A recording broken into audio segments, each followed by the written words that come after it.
A recovery mission will resume in the morning as divers continue to search for the remains of those aboard an American Airlines flight and a military helicopter that collided in D.C. last night. Both aircraft then plummeted into the Potomac River. As we take a live look at the scene right now, the Coast Guard is working to bring in a crane to reach a section of the wreckage where dive teams cannot get to.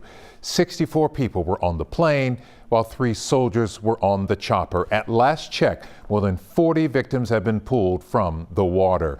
And this just in, the NTSB sharing these photos of investigators analyzing the 2 black boxes that have now been recovered from the American Airlines plane.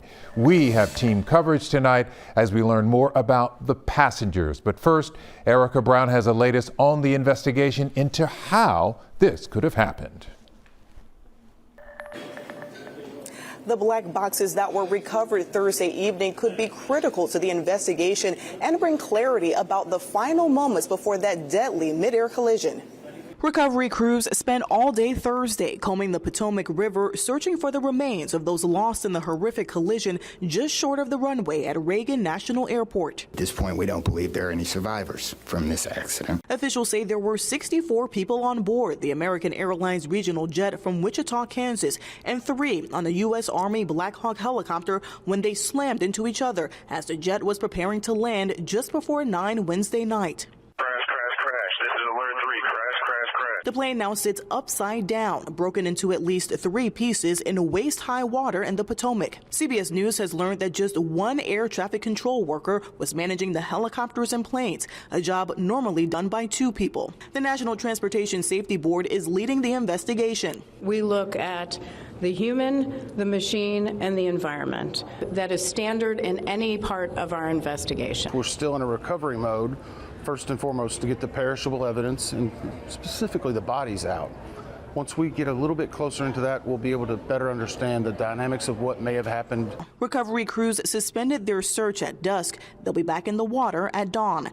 NTSB officials say they remain in contact with the families of the victims to keep them informed on the latest. They say they expect the investigation to be lengthy, but they plan to release a preliminary report in 30 days. Erica Brown, CBS News, Reagan National Airport.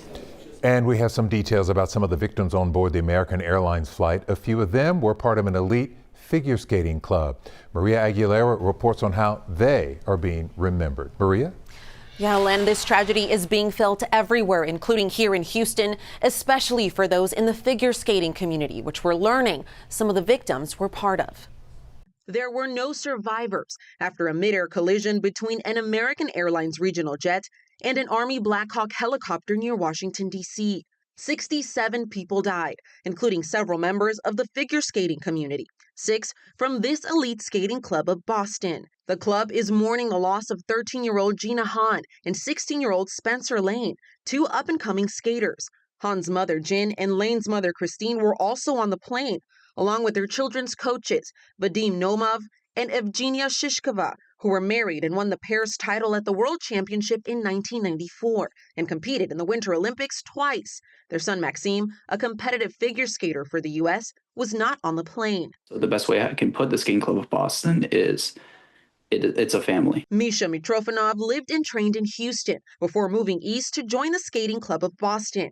Last week, he and his partner, Elisa Efimova, took first in the pairs free skate at the U.S. Championships in Wichita, Kansas, where the plane departed from. And Wednesday night, he learned with the rest of the world of the crash. That this is, a tragedy that we will forever remember this. This is, we lost family members today, but they will never be forgotten. Back here in the Houston area, the Sugarland Ice and Sports Center and the Texas Gulf Coast Figure Skating Club, which sent an athlete to compete in Wichita, sent KHOU 11 a statement.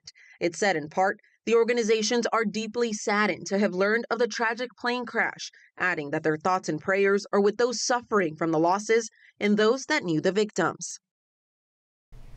Other victims in the crash were 3 U.S. service members aboard the Black Hawk helicopter and 4 crew members on the plane that left Wichita. Tragic for everyone involved. Len? Yeah, so very tragic. Thank you, Maria. We'll stay on top of the investigation and, of course, bring you the very latest on air and online at khou.com.